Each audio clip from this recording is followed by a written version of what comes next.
여러분, 한국 자살률이 OECD 1위라는 얘기 아마 다 들어보셨을 거예요. 대부분은 경제적 어려움을 그 원인으로 꼽죠. 하지만 오늘 우리가 살펴볼 자료는요, 그 이면에 돈보다 훨씬 더 근본적인 문제가 숨어 있다고 말합니다. 바로 말의 무게에 대한 이야기인데요. 지금부터 그 깊은 진단을 함께 따라가 보시죠. 자, 이 그래프를 좀 보세요.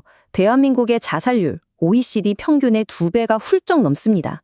몇 년째 바뀌지 않는 정말 불명예스러운 일이죠. 이 막대 그래프의 엄청난 차이가 어쩌면 우리 사회가 안고 있는 상처의 깊이를 그대로 보여주는 것 같네요. 아니 도대체 왜 이렇게까지 극단적인 선택을 하는 걸까요? 특히 노인 세대의 경우 가장 흔하게 지목되는 원인이 하나 있습니다. 네, 맞아요.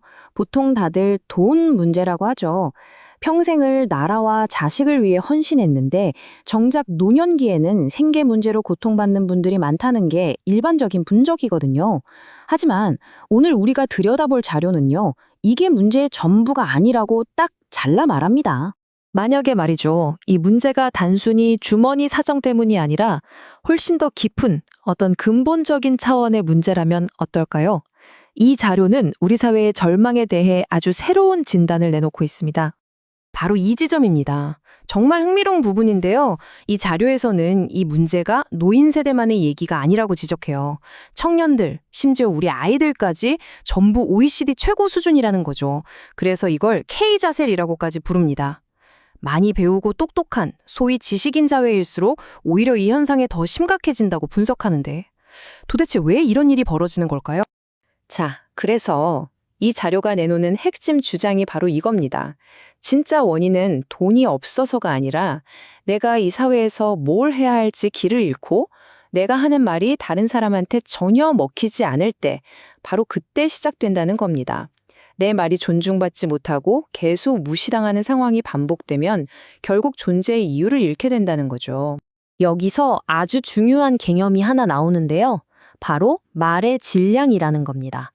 좀 철학적으로 들릴 수도 있는데 쉽게 말해서 내 말이 무게가 있고 가치가 있어서 다른 사람한테 좋은 영향을 주잖아요?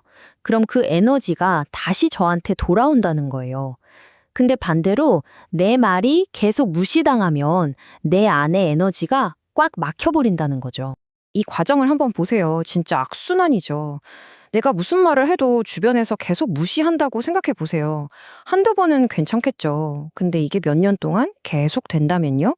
점점 내 안에 기운이 막히고 사회로부터 고립되는 느낌을 받게 될 겁니다. 결국, 나는 이 사회에 쓸모없는 존재구나 하는 생각에 빠지면서 삶의 의미를 잃어버리는 악순환에 빠지게 되는 거예요. 그리고 이 자료는 여기서 정말 어떻게 보면 좀 충격적일 수 있는 이론을 하나 제시합니다.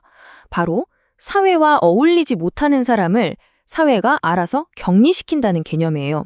여기서 말하는 격리는요, 사회에 잘 융화되지 못하고 좀 탁한 기운을 가진 사람을 자연스럽게 분리시키는 과정이라는 겁니다.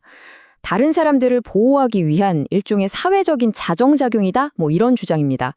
자, 그럼 현대 사회에서 이런 격리는 어떤 형태로 나타날까요? 오랫동안 병원에 입원하거나 감옥에 가거나 아니면 특정 종교 같은 집단에 푹 빠져서 사회랑 담을 쌓는 것들. 그리고 가장 극단적인 형태가 바로 자살인데 이것까지도 스스로를 격리하는 한 가지 방식으로 보는 겁니다. 근데 재미있는 건 이 자료는 격리의 목적이 그냥 벌 주는 게 아니라고 말해요.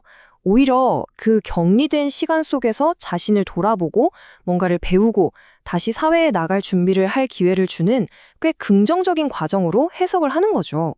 자, 그럼 이 끔찍한 고리를 어떻게 끊을 수 있을까요? 이 자료는 아주 명확하게 말합니다. 새로운 시대에는 새로운 교육이 필요하다고요. 기존의 종교나 낡은 지식으로는 더 이상 이 문제를 해결할 수 없다는 아주 날카로운 비판과 함께요. 이 표를 보시면 그 차이가 확 들어오죠.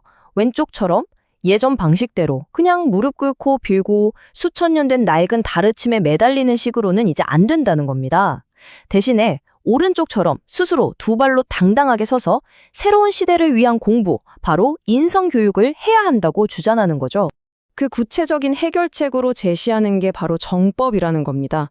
이게 뭐냐면 새로운 시대를 위한 사회교육이자 인성교육이라고 하는데요.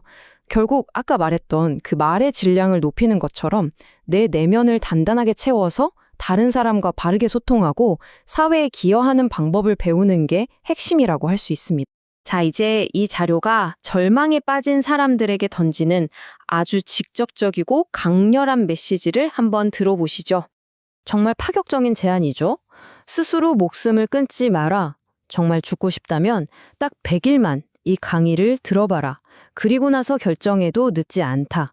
이건 뭐 일종의 자신감 넘치는 도전장이자 마지막 기회를 주겠다는 제안인 셈이죠. 핵심 메시지는 이거예요. 비굴하게 살지 말자. 우리는 원래 위대한 존재다. 누군가에게 빌고 매달려야 하는 그런 나약한 존재가 아니라 배우고 노력하면 얼마든지 당당하게 멋지게 걸어갈 수 있다는 희망의 메시지를 던지고 있는 겁니다. 네, 오늘 우리는 K 자살에 대한 좀 독특한 진단과 해법을 살펴봤습니다. 경제적인 어려움, 그 너머에 있는 소통의 문제, 그리고 말의 질량이라는 개념, 참 많은 생각을 하게 하는데요. 여러분은 어떻게 생각하시나요? 이렇게 수많은 정보와 목소리가 넘쳐나는 시대에 내 말이 누군가에게 진정으로 가닿고 있다는 그 느낌, 그 가치는 과연 무엇일까요?